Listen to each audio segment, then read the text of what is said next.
everybody, and welcome to Resettled, a Human Journey, ECDC ACC's premier podcast. My name is Jadiana Rodriguez.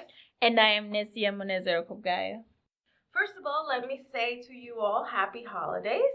This time of the year, we celebrate with our families, eat more than we need to sometimes, and partake in our own holiday or family traditions, which is why we wanted to take a look at how different cultures celebrate their traditions. This episode will focus on thinking about home. How do different cultures celebrate and keep their traditions alive here in the U.S.? We have invited here today Mohammad El-Khatib. Mohammad is a Palestinian refugee from Lebanon who moved to the U.S. in 1999 and was naturalized as an American citizen in 2004. Mohammad is currently the volunteer coordinator at the Museum of the Palestinian People and works at the National Zoo for his day job. That's actually very interesting. So thank you so much for sharing your time with us today, Mohammad. I just want to start really by asking you to tell us a little bit more about the museum. How did it start, and what can visitors hope to see there? Sure. Well, thank you so much for having me on your show today. So a bit about the museum. So the museum has opened its doors in June, but before that, it has a long and an interesting history. It started off as a traveling museum or traveling exhibit called Bethlehem Beyond the Wall. Right. And yeah, Wow. so it I like was, that name. Yeah, it's a very good name. It was started by Bashar Nassar, who's actually the executive director and the founder of the museum. Mm-hmm. His family has a very long and involved history with Palestinian resistance. They actually have a farm in Bethlehem, Palestine, called the Tent of Nations, where they do a lot of peace activist and peace building workshops. And the farm itself was slated for confiscation by the Israeli Defense Forces, but the farm refused to relent. And despite all the difficulties that they have encountered, they have somehow been able to persevere and continue on as a symbol of peace building. So basically, the museum is an offshoot of that movement. When Bashara did come to the United States, in his own words, he mentioned that there was no, he did not see any institutions that represented Palestinian culture, and he wanted to fill that gap. And the museum is a small, first, but meaningful beginning. Right. I mean, I can attest to that. It's a great museum. We had a great time, and they have so many beautiful works of art too, which I did not expect. So absolutely, please feel free to go there. What are the hours of operation for the museum? Sure. Currently, our hours are Thursday, Friday, and Saturday from noon to 6 p.m. Mm-hmm. We are, however, looking to open on Sundays and possibly expand more in the future. So that might change, but for now, it's Thursday to Saturday, 12 to 6 p.m. Sounds like a great resource for the community. I haven't been to the museum, so now I want to go. Now I want to go see it for myself. So maybe I'll see you there one of these days. They have tea, which is wonderful. Oh, really? Oh, yes. In the museum? Yes, we serve complimentary tea. Oh, wow. Yes. Very good tea, by the way. I have never been to a museum where you can have tea, so I'm definitely coming. It sounds like we have so much fascinating stuff to talk about, but before we get to that, could you tell me or tell us a little bit about your life back home? What was a typical day like for you? If I know it's been a few years, so if you can talk about that far back, let us know. Yeah, for sure. So I've never been to Palestine itself. I was born in Lebanon. Mm-hmm. I was born to a Palestinian father, and my mother's Lebanese. Because the Lebanese government doesn't recognize people born to Palestinian fathers as citizens of Lebanon, despite my mother being Lebanese. Because the citizenship is patrilineally inherited. Right. I never actually lived in a refugee camp in Lebanon, but soon after being born, we moved to Qatar, Doha, Qatar, and I lived there until 1998, and I moved back to Lebanon, did my first year university there, and then I got my green card, and then I was able to come here. Oh, wow. Yeah. What a story. So then, did you spend most of your childhood in Lebanon then? In Lebanon and Qatar, yeah. In Qatar. So Okay. yeah. Wow. But I mean, despite this, I was still a refugee. I did not have Right. citizenship to any country. Right. So life was pretty precarious. For most Palestinian refugees, I mean, my life was pretty comfortable for all intents and purposes, but we were always vulnerable to anything that could happen. My examples are, I had family in Kuwait who were expelled from Kuwait shortly after the beginnings of the First Gulf War because Palestinian leadership, the Palestinian Liberation Organization, had sided with Saddam Hussein, and in turn, Palestinian citizens, not citizens, but Palestinians who were living in Kuwait were expelled. Right. So these were risks that we also encountered in Qatar and also in Lebanon. So life was pretty difficult and continues to be difficult for Palestinian citizens of Lebanon. And did you come here by yourself? Did you come here with your family? What influenced your decision to come to the U.S.? So basically, we needed citizenship to a country, and we got the green card, and that was like a golden ticket. You know, you don't dismiss that opportunity. With your whole family? Then? With my whole family initially, but they all went back. Really? Yes. So I'm here now. I'm left here, but my father and my brother now live in Qatar. My mother is now back in Lebanon, but only because she's taking care of my grandmother. Okay. So yeah, but we all have American citizenship now. Okay.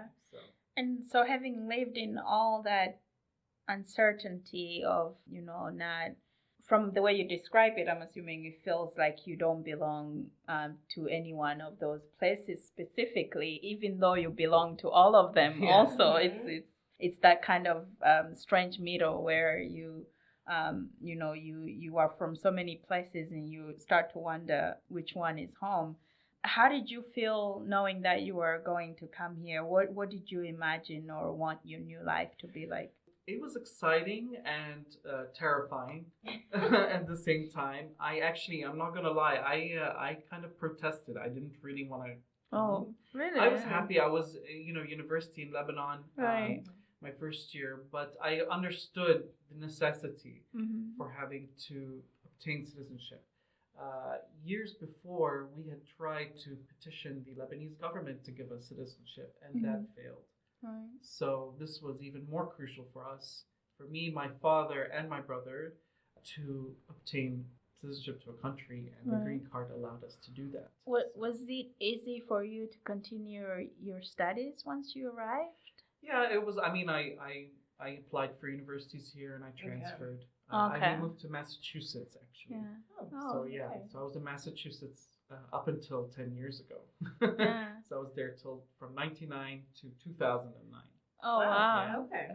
So yeah. So, being that this is the Christmas episode, I want you to talk to us about common Palestinian traditions. So what did you celebrate back home? Oh boy. So I You can pick like one or two. So I mean, my family. I was raised Muslim, and Muslims typically celebrate Eid and Ramadan. Ramadan is not so much a holiday. I think that's a misconception. It is a month of fasting. Yes. And it's tough. Right. But we have Muslims typically celebrate Eid twice a year. There are two Eids.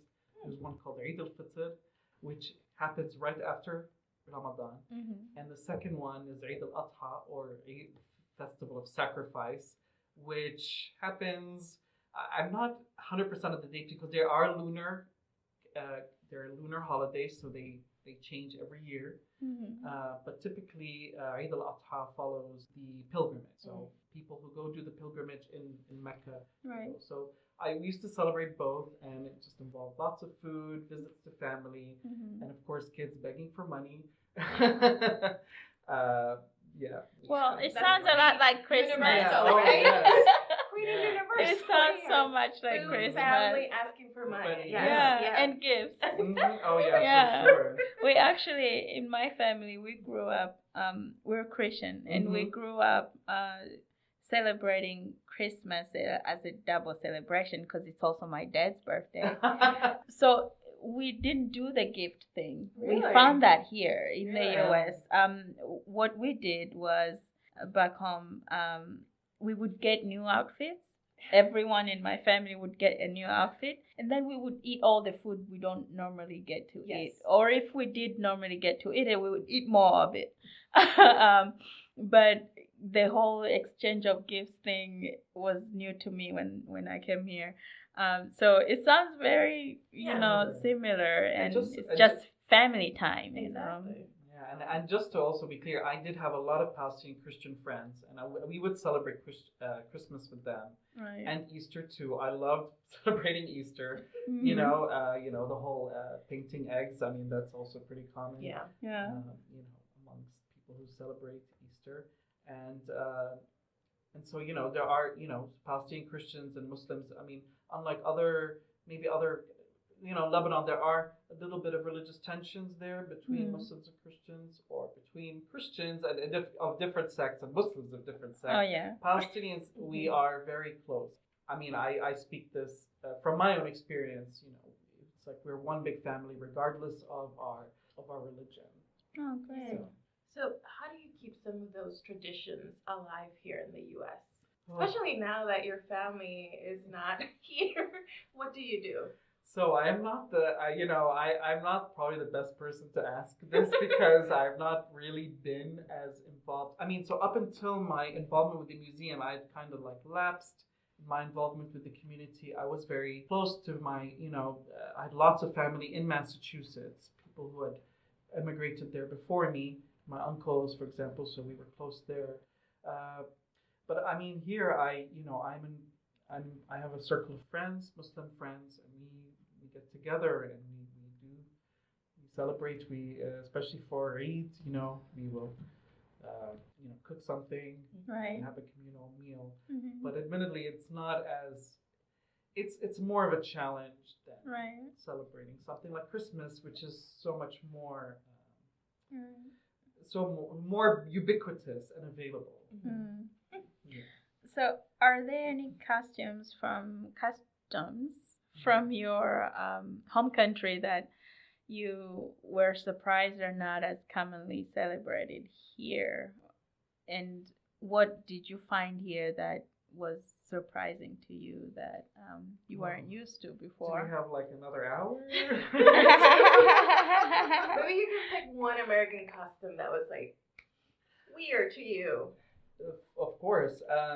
So the act of gift giving itself was very alien to me. So in the Arab world, or amongst Palestinian culture, gift giving is seen as people love to give. We're very giving people. Mm-hmm. Hospitality is our number one thing, and we try to outdo one another when it comes to giving. But here in the United States, I realized that customary to accept and receive, and people actually find it they get offended if you turn down their gift. Whereas in Palestinian culture, the norm is to say no, thank you. Really? Yeah. So we are like, no, thank you. Please don't. And that is kind of like an unwritten rule. Of course, eventually, you relent. So I was surprised, that I would go to like a Secret Santa, which that's also another thing. And I would give my gift, and they would never protest. They'd be like, yeah, sure, thank you. And I was like, oh, okay, yeah. So that's, I think, one thing that I kind of came up with. But I totally understand that custom. Right.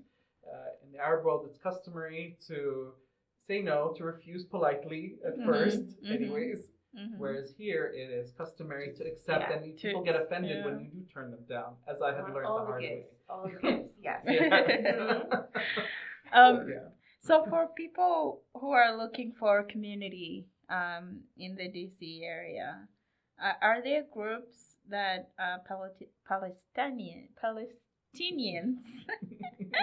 I can't talk this evening. Okay. But are there any groups that people can find to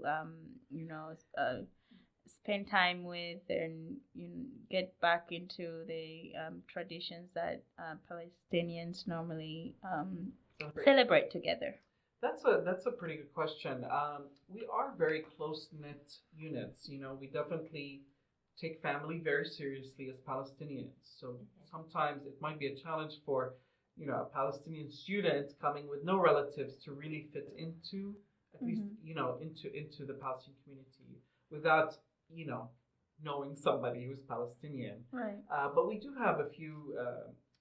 We do have a lot of events in and around the DC area that cater to Palestinians.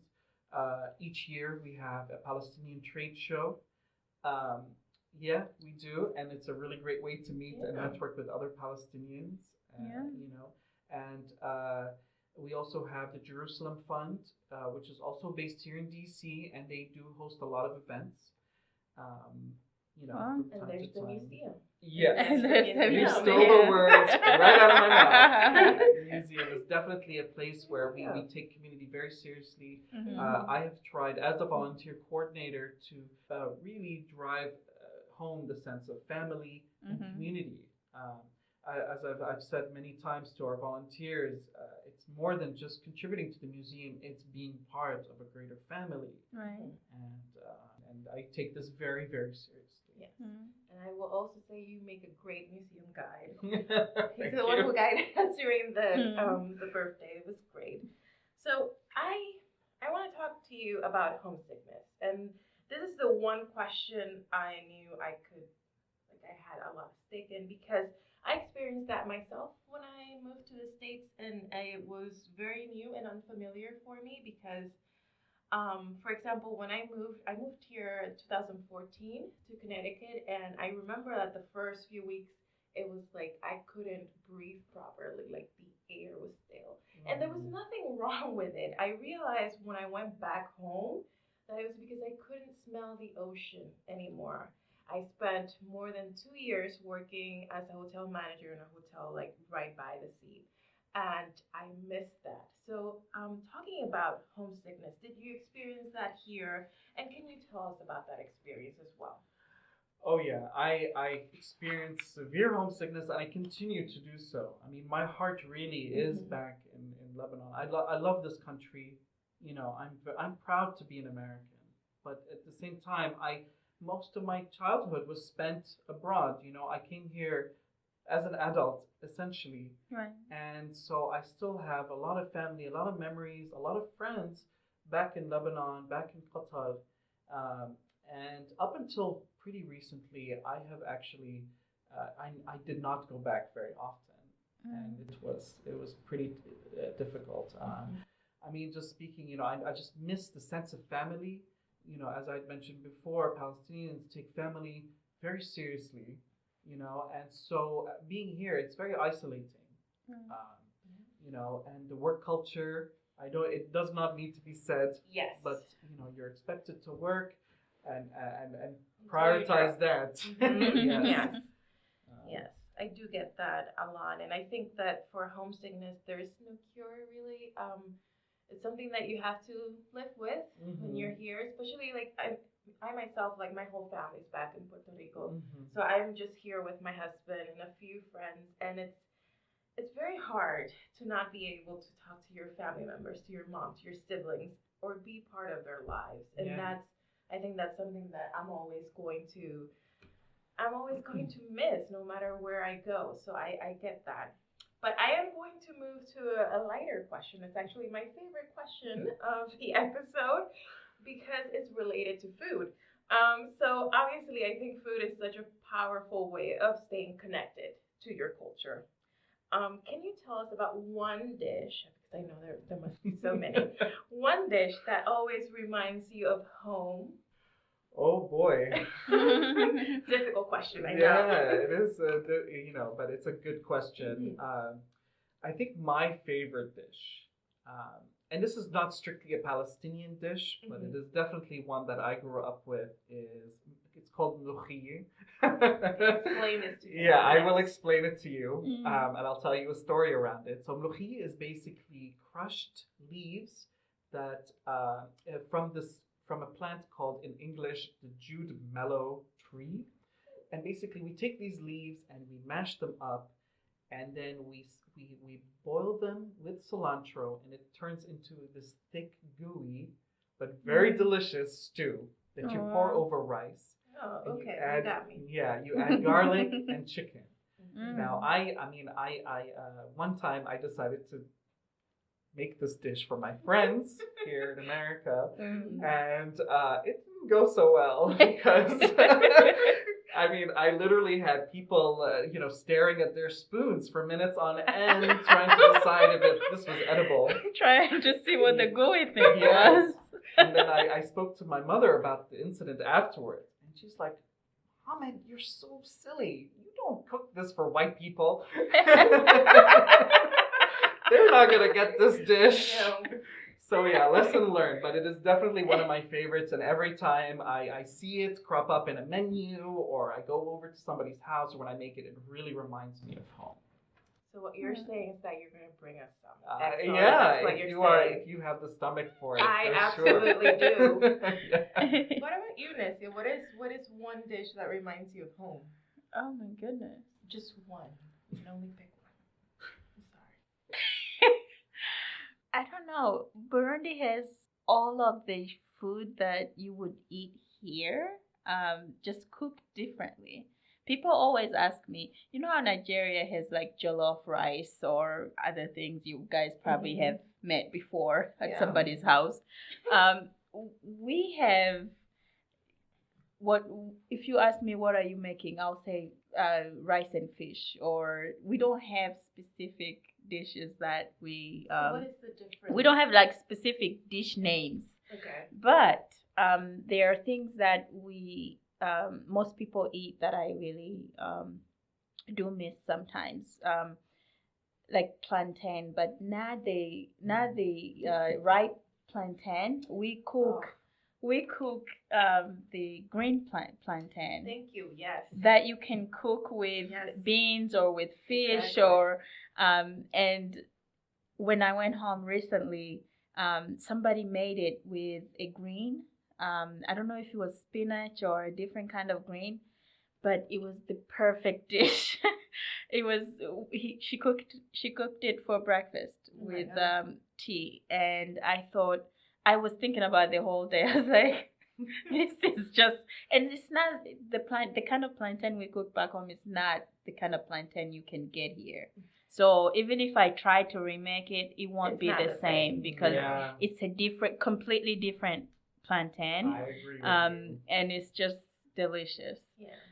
But we don't have, you know how you had a name for your dish, and I'm sure you have dish names. I am about to tell you. Ours are described by ingredients. They are not, we don't have like this plantain dish. I don't have a thing for it. Like I don't have a particular name for it. It's just plantain and whatever's inside. So, but still really delicious. Most Arab, Middle Eastern food or Arabic food also follows the same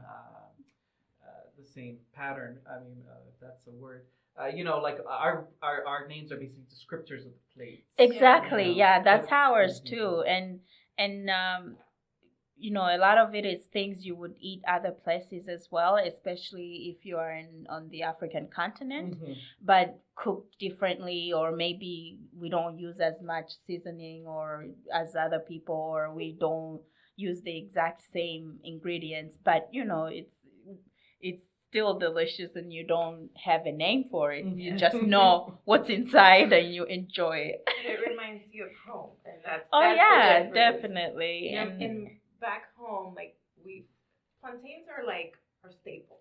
Okay, rice, beans, plantains. Right. That's what we eat. But there's a dish called mofongo, and it's just that fried plantains, seasoned.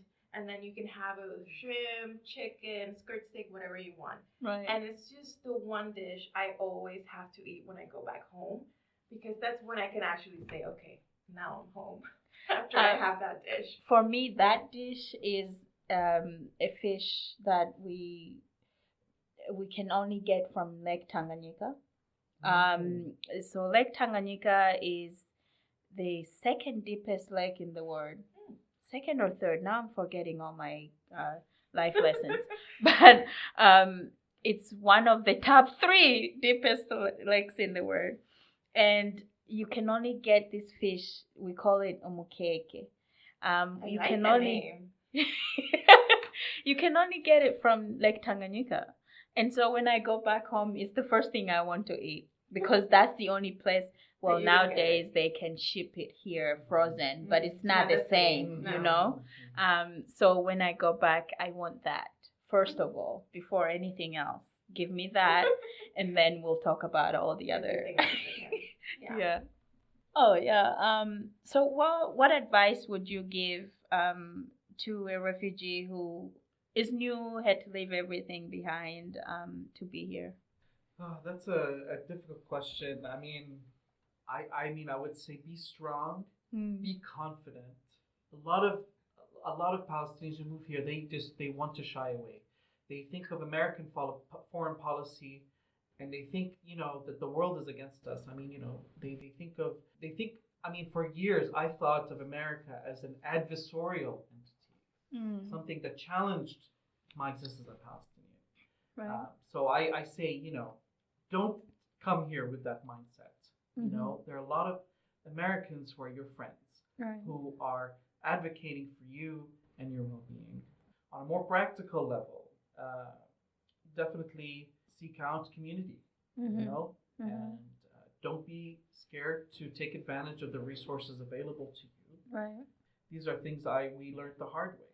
We came here and we did not understand how taxes worked. We didn't understand, all of the about getting a job and, right, and all of these things. American systems are involved and complicated sometimes. Right. So it doesn't hurt to seek out, community services like what ECDC offers to bridge that divide for you. Right. And these are things we did not take advantage of, sadly. Right. But that's the advice. And of course, if you have family here, really try to lean on them. Of course, not too much. Not too much. They might resent you afterwards. But definitely, don't be scared to ask questions. Right. That is my takeaway. Don't be afraid to ask questions. Yeah. And you made it through just fine. And I think at this point in time, you came so many years ago that things have changed slowly, and I think there are way more resources for refugees now than there used to be, and also the internet helps so much, even for people who are not open to seeking so much advice from people. You go online, you have you have resources like USA Hello, which is the app you can put on your phone and find all kinds of things for newcomers. So all of those are means to help people navigate their new lives, and I think it's probably much easier for people who are coming now than it was for you. But look at you, you did it. Yeah. So, do you have a message or anything you would like to share with fellow Americans that don't know much about the Palestinian culture? I mean, my biggest takeaway is don't believe everything you hear or read in the media. We are a resilient, wonderful, compassionate people. We love life, and give us a chance. Right. Because I feel like, Palestinians, we get such a bad rap here in this country. We have a lot of stereotypes leveled against us. That we're terrorists or that we are anti-Western. And they overlook the real struggle that we encounter in our daily lives. So I ask people to be open-minded, to give us a chance, and to see us for what we really are. As compassionate, resilient people. Right. Yeah. And that's what anyone really can ask, that people look beyond what the stereotypes are and get to know the person inside out, because that's the only way to relate to somebody, especially somebody who's new. So yes. Especially for Christmas, keep an open mind, your doors open, listen to other people's stories. You never know what you might learn. So, Mohammed, those are my only questions for you today. This was a wonderful episode, and I thank you so much for joining us and sharing some of your culture with us. To find out more about this episode, please follow us on social media through our Facebook at ECDCACC. We have an Instagram account at ECDCACCDC Metro. We have a YouTube page, ECDCACCDC, or you can find this episode on our website at acc-dc.org. If you want to learn more about what Muhammad was saying and his story, please send me an email at yrodriguez@ecdcus.org. Now, thank you so much for tuning in for this very special episode, and we hope you join us again next month on Resettled, a Human Journey. Thank you, and happy holidays.